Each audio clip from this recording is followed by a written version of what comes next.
longtime sports journalist, knower of all things as well, man. My guy, Rob Parker, is in the building. What's going on, Rob? What's happening, guys? How are you? Thanks for having me. Hey, man. Appreciate you. Hey, I'm going to take something out of Step Brothers, man. I think we became best friends when I saw your Patrick Mahomes take. Okay. Which one? Which one did you like? Tell me. That the motherfucker's overrated as shit. He's overrated as shit. That's what it is, because he's one of the most overrated superstars in the history of professional sports, right there with LeBron. That's all I'm saying. But anyway, I loved your take on Mahomes. I don't think people realize the game. Like, it's become so lateral, and we're looking at this cat like he's sitting here throwing dagger dig routes on time against quarters coverage, and I'm looking at it like, you don't get hit no more. You can't get hit. You underhand, left hand, all this shit that's flashy. He ain't doing no real deal quarterback play. But I know you. Well, I know you got to take. No. You know what? At one point, people were mad at me because I said that he had turned into Daniel Jones, and they had similar stats. Like, a lot of people, I get it. Patrick Mahomes has won 3 Super Bowls, right? So once you win that, you have cachet, and people keep saying, "Oh, I won't go against Mahomes and the Chiefs." Like, even in the Super Bowl, if you were honest and looked at the Eagles team and the Chiefs team, you knew it was a mismatch. You knew that the Eagles had offensive, defensive line, that they were going to win this football game. Not a blowout in that fashion, but I was shocked at how many people were still picking the Chiefs, despite the fact that Mahomes hadn't played well. Can you imagine a team that goes 15-2 and the quarterback gets 0 first-place votes for an MVP? In what league does that happen? That tells you all you need. 0 first-place votes for MVP on a 15-2 team. Go look at those games. There were about 4 or 5 games that were gift wrapped to them during the season. Oh, yeah. And Mahomes, if you want to be honest, just be honest. And no one's saying he's a bum or he can't play. But the last 2 years, go look at the stats. They're not good. And in fact, everybody dogs Aaron Rodgers. Go compare Aaron Rodgers' stats with Patrick Mahomes last year. They're the same stats. Even Russell Wilson, same stats. Hey, you know what I call him? Yak and Rack and Yak. People don't realize that I'm not talking about yak we drink. Yak, yards after catch, he is the king. Tyreek Hill took the screen 80, and then the DraftKings and FanDuel and all these people that play him. Oh, Mahomes got me 42 points. Guess what? He's the GOAT. See, people don't want to talk about that shit. That's what it is. Tyreek Hill took screen 80. And he got yak yards and then run after the catch. Rack, I call it. And then guess what? He's the GOAT. He's the GOAT. And I want to say this. You just mentioned the whole GOAT talk, and they were talking about him chasing Brady. And I was like, wait a minute. Did something happen to Joe Montana? Like, how did he jump over Joe Montana, who's 4-0 in the Super Bowls? He won 3 MVPs. He won 2 with Jerry Rice, 2 without Jerry Rice. Can I give you his stats? 11 touchdowns, no picks, highest quarterback rating. And guess what? Twice he had to win the Super Bowl where he needed a touchdown, not a field goal to win the game. And people were already saying he was chasing Tom Brady. And I was like, when did he pass Joe Montana? There's a lot of guys he hadn't. I don't even have him past Peyton Manning, and I get it. I know Peyton's resume is not flawless, but he ain't past Aikman. When you talk about how he runs, JB's talking about running the offensive system and getting the ball downfield and being in a more complex offense. Nobody did it to me like Peyton Manning and the sheriff there. But people love to give these guys their flowers too soon, in my opinion, before it's all said and done. So. We'll see, though. We'll see, man. But, Rob, I'm so happy to have you on here. My brother, it's been a minute since the last time I saw you. Absolutely. But, I'm knee-deep in baseball season, MLBbro.com. So we're all over baseball and stuff and the NBA playoffs and, watching the Warriors. I mean, if you watch that game and think the Warriors are going to make a run to the championship, that was a bad look, that game. And thank God for the officials. They blew a 20-point lead at home. you know, that they're and if Jimmy Butler and Steph have to score 80 points for them to just barely win, good luck going forward.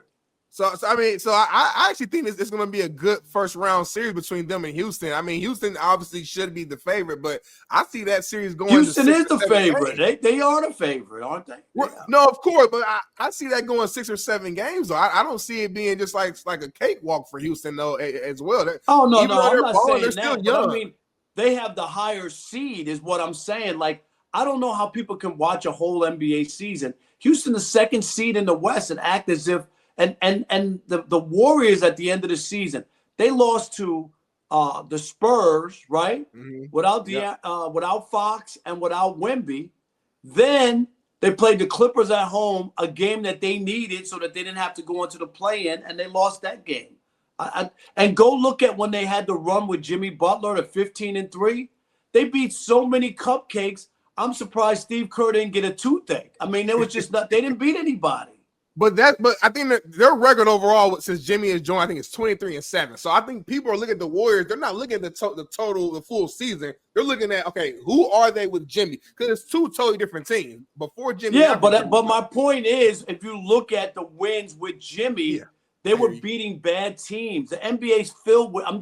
Go look, teams under 500, and most of those wins, 15 or 16 of those wins, came against teams like that. Which I'm not knocking. They're on the schedule. You got to beat them. Yeah.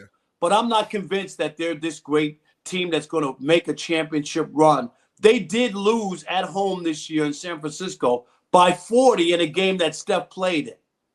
They did. That is true. And since we're talking NBA real quick, JB, I know you're Detroit through and through. Detroit Pistons in the playoffs, 6th seed. I guess what's your take on just this turnaround season? I mean, Detroit is finally kind of, back on the up and up, on the basketball court. Are you giving them any chance here in the playoffs to get an upset here in the first round? Or I guess, what are your thoughts on Detroit? I don't think they're going to beat the Knicks. I think they have had a really good turnaround season. Mm-hmm. A lot of this too, and I'm not knocking JB Bickerstaff or what Kay Cunningham and those guys have done, but let's be honest. Last year, there's no way they should have been that bad. To lose 28 games in a row in this NBA.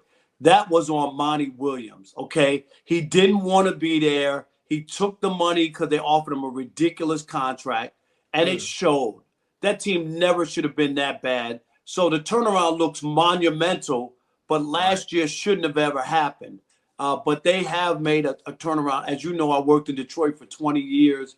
I was there when that 2014 was put together and had that run and went to back-to-back championships, won one and lost the second one in 7 games to the Spurs. And that team was incredible. It was great basketball to watch. Larry Brown, Rasheed Wallace, Ben Wallace, Chauncey Billups, Rip Hamilton, Tayshaun Prince. It was incredible. But the Pistons have a nice start, you know what I mean, on getting this to where they're going to be in the mix and not to make it into the play-in, which is impressive, but to actually get the 6th seed. So it's been a great turnaround season for them. Yeah, the play-in's a joke. Let me ask you something, Rob, real quick. Is Bickerstaff the coach of the year? No. Kenny Atkinson will be coach of the year. And Bickerstaff, again, has done a tremendous job, but you can't tell me that's the same Cleveland Cavaliers team as a year ago. I mean, they were unbelievable. And Kenny Atkinson can coach. He did it with Brooklyn. Yeah. He can coach, and you can see the difference. I think it'll be hard for people not to give it to him because of the turnaround of the Cavs from good to very good. No doubt. Yeah. No doubt. Where are you at? What's your take on the West here? Do the Lakers have a real shot at this thing?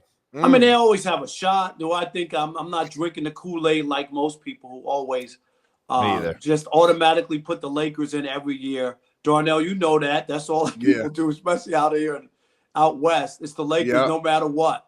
But I'm not so sure. I think the Lakers might be the first team trying to get to the NBA Finals where they have statues outside the building and statues inside when you talk about defense. LeBron and Luka. Hell yeah. Great take. You know what I mean? I know everybody acts like the defense matters in the NBA in the playoffs. getting stops, all kinds of stuff. I don't see it. I don't see it. The West is tough, man. No, I'm saying the West is tough. I mean, the Clippers to me are rolling right now. I know you kind of like holding your breath because every single year it seems like something happens, and we're not wishing nothing, of course. But it's hard Darnell, to really count on it. Darnell, Jason. First time ever, all 4 franchises in California is in the playoffs same time. Oh, wow! And you know what? You're right about the Clippers. They first of all, Ty Lue's one of the best coaches in the NBA. He's really a good coach. Still the JV, though. But if all you got to do is if somehow Kawhi can stay healthy and very under the radar all year, James Harden has played great this year. Yes. You haven't heard anything about James Harden. Just played basketball when Kawhi's in the lineup, not in the lineup. He's been tremendous. So it's the Clippers are a scary team. They got Denver in the first round. That's gonna be a hell of a series, though, Rob. Denver and Clippers. I know Denver fired their coach. It's a lot going on there, but that's still a really good football team with, to me, who should be the MVP in Jokic. And I'm sorry, I know Shaq Gilgeous had an incredible year. I just think what the Joker did this year is you said football team, homie. Basketball team, excuse me. Basketball team. Hey, Rob. Phenomenal. But Rob, that first team's gonna be crazy. And James went to my high school, but you know why you haven't heard from James too often? Years later. Too much this year because they already know what's coming. You won't hear from his ass again in the playoffs either. And that's the problem with James Harden. That's the problem with the Clippers. They're the JV team, and they needed to. That's why they had to get out of the Staples and go get their own spot. Wow, just for context, JB's a big Lakers fan. If you haven't noticed, okay, I get it. I get it. And the Clippers, because of what's happened, until they do it, they're definitely a Missouri team that show me, and people have seen this team, and they just haven't been able to get there. And I agree. But if somehow, some way, Kawhi is able to get them to that situation, or even, God forbid, they win, you want to talk about where Kawhi would fit in, winning with 3 different teams and 2 franchises who have never won. He helped Toronto win a championship, and if he's somehow able to get the Clippers to win, he would write his own story in the NBA, because it would be a story nobody else has been able to get close to. I can't wait for them to lose so I could FaceTime Marcellus. And I'm going to FaceTime Marcellus. I'm texting him right now, letting him know you on and saying, hey, man, the Clippers are done. They're going to get swept by the Nuggets. But that's just who they are. Hey, Rob, let me ask something, Rob, real quick. Speaking of a team that we all love in L.A., the Dodgers, the Dodgers, are they bored right now already? Are they that good? I don't know if they're bored. I just think, to be honest, that the other team, for the idea that they could be in 3rd place at any point during the season is shocking. Seriously. Yeah. With the roster, with the team they have put together. But let's be honest. If you're even a Dodger fan, the Padres were better last year, had them down 3-1 and choked. There's no way the Dodgers should have beaten them 3 straight games. You remember the game in L.A. where they got shellacked, embarrassed, and then had to go to San Diego, and they wound up winning, the game that they needed in order to win the series.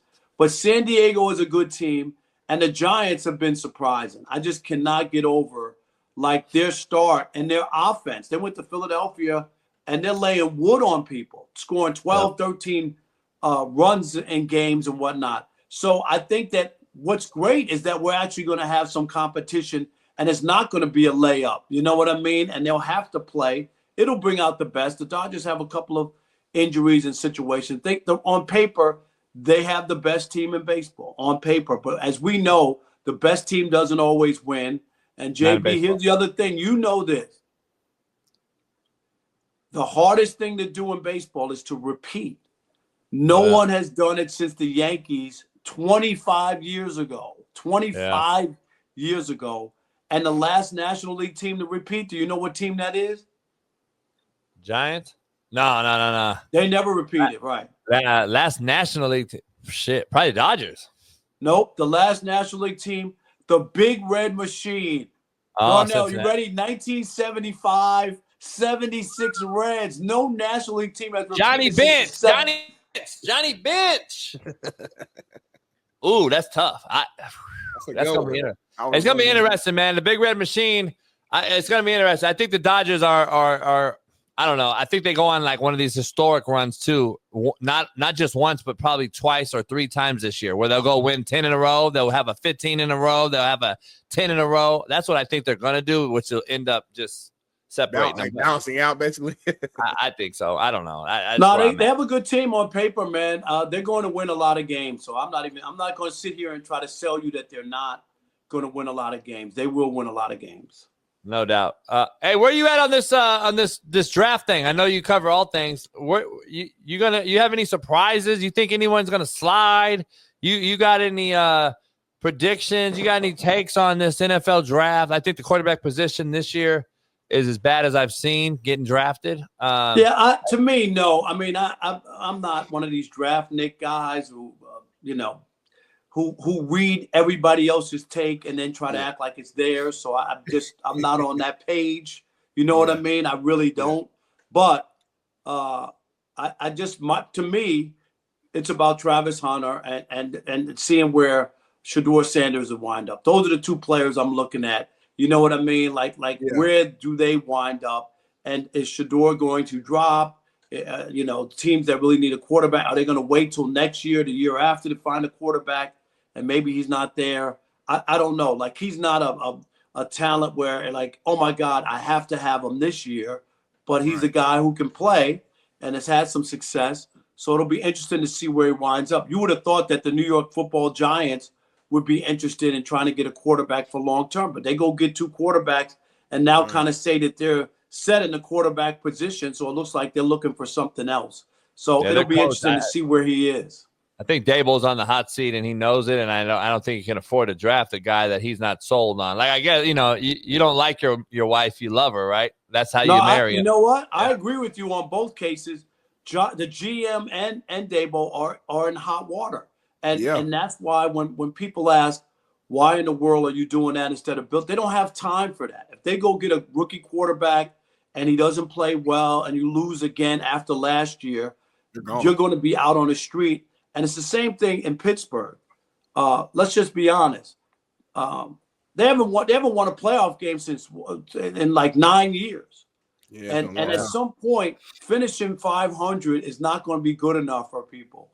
And I think that's why they're looking for a veteran quarterback, and they did it last year with Russell Wilson, and they're waiting on Aaron Rodgers. They need to win a playoff game, and they cannot afford to bring somebody along. Are you lying? Are you going to see my bad, Smitty? Are you going to see your Detroit Lions ever get over that hump and get this thing done? Nope. Your coach blew it. They had a chance it's done. It's done. It's over? They missed the window already, Rob? They missed the window. Oh, man. I see they missed the window. They deal with the injury bug last year. Darnell, look, last year was set up for them. At home, #1 seed. You played a rookie quarterback, all of that. And people want to give excuses. Stop with the excuses, because the problem I have with it is you can't do what you did right against Minnesota and then act like, oh, well, we didn't have so-and-so. We didn't have this guy. We didn't have that guy. Dude, they were 9.5-point favorites with the roster that they had. Vegas doesn't give out 9.5 points just because. They really believe the Lions were going to be able to outscore them. But what happened? Jared Goff turned into Jared Tennis. And then 3 interceptions and a fumble later, you realize why the Rams gave up on them. Man, that's tough. That's real. And that's a tough division that they're in too right now as well. You know what I'm saying? It's getting better. Every year it's getting better. Like they had a window there, and now you're looking at it, and now I don't even know. I don't know if they're going to – is Dan Campbell without his coordinators as good of a coach? I'm not convinced of that. We got to see it. Hey, I told Smitty this. I'm like, man, that shit is important. That's why he had that shot. He begged Ben that don't leave last year. Remember, he had opportunity, and that was, to your point, that was their shot. I'm with you on that. I think Goff's a deer in headlights when the times get too big. I think he's a guy. That's why the Rams got rid of him and won a Super Bowl instantly. But nobody wants to talk about that. So Smitty just keeps fighting that. I like that. Hey, he did go to a Super Bowl though. I do want to make that clear. A lot of them didn't do that. And the guy was buried in Detroit against Tom Brady. A lot of people against Tom Brady. Stafford was buried for 12 years in Detroit and goes immediately his first year and wins it all. It wasn't just Stafford on the team. They added Jalen Ramsey. They added OBJ, who at that point in time was still OBJ to an extent. And don't forget, Miller. Come on. Don't forget why you throwing all these flowers to Matthew Stafford. He threw the game-losing interception that was dropped by that 49er DB, right on cue. Matt Stafford, if you remember, how many quarterbacks throw a game-winning touchdown in Super Bowl and is not the MVP? You know why? He had 2 picks and the other one in the NFC Championship game. You remember he had it to the 49er DB. Right there. You can throw that ball 100 times. That dude's going to catch it 99 times. And I think he got kicked out of the league after that. He had pressure in his face. He's the best ball spinner in football. I'm just telling you. That's why I always say context matters with all the situations. Every player has something, a play here that you could throw out. That's why because I've talked about this with Patrick Mahomes so many times. Like come on now, this motherfucker he threw for 180 yards. Cats were calling him the greatest quarterback in the history of football. He ain't never even threw for 300 yards in the Super Bowl until finally. Come on now, I mean, we thought double overtime thriller. So I don't know. It's interesting to get your take. Rob, man, I can't thank you enough for popping on here, man. Hopefully I see you soon and get you back on again. Make sure y'all tune into The Odd Couple, man, with Rob and Kelvin. Let them know where they can find you with Tom. Yes, sir. Yes, sir. Hey, Rob, if you're a betting man, though, you still betting with the Dodgers or the field? Ooh. I'm going to take the field because of the history of baseball. I'm going to take the field. Yeah, that you can be great all year, and you know this, have one series and run into a buzzsaw. You remember a couple of years ago against Arizona, they didn't even lead in the series and got swept. Yeah. And they had a great year that year. No doubt. I agree. Right, guys. All right, Rob, appreciate you, brother. Good seeing you. Yes.